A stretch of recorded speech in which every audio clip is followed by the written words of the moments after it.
Hello, my name is Julie Dahl, and I'm a nurse practitioner in sleep medicine, and also the current president of the Minnesota Sleep Society. We know as parents that you want your children to achieve their full potential, have good relationships, and just generally be happy individuals.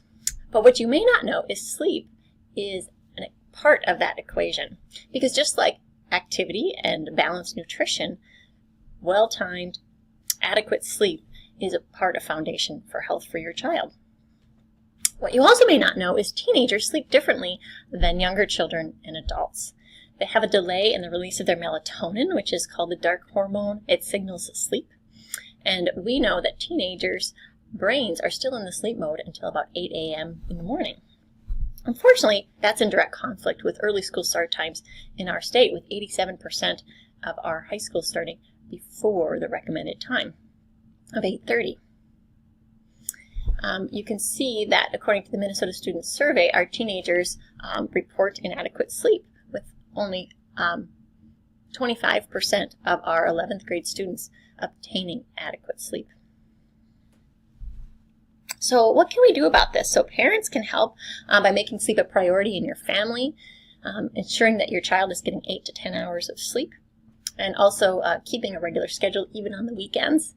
You can limit screen time 1 to 2 hours before bed and encourage your teenager to complete homework earlier in the evening.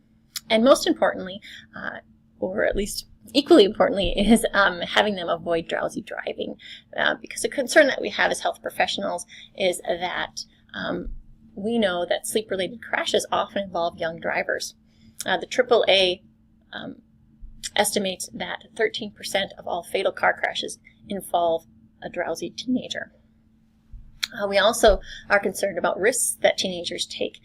Teenagers who are obtaining less than 8 hours of sleep compared to those who are obtaining more than 8 hours of sleep are more likely to have behavioral issues, to be involved in fights, to use substances like marijuana and alcohol. Also, there's a higher incidence of sexual activity in teenagers who are sleep deprived. And we're also very concerned about mood regulation in our teens, because we know that teenagers who obtain less than 8 hours of sleep have a more difficult time with balancing their mood, and that leads to more anxiety, stress, and depression.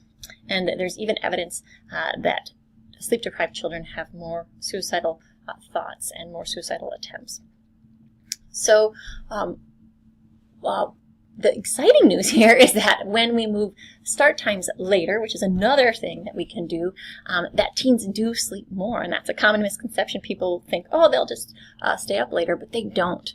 According to 4 meta-analyses, which are studies of studies, they show that teenagers do get more sleep.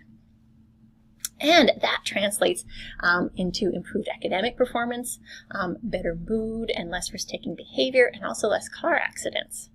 So what we see from an academic performance standpoint is that, first of all, teenagers show up. They report feeling more able to focus and concentrate. It takes them less time to do their homework. They show up at school. There's less tardiness and less attendance issues. And we also see improved scores in not only grades in class, but also on standardized tests.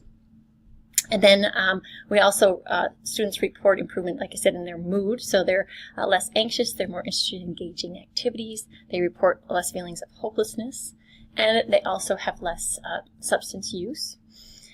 And then from a driving standpoint, just the data there is amazing. If we look across the nation, whenever they've done a study in respect to improvements in driving, we see a 6 to 70% less car accident rate in those districts that were able to move their start time later.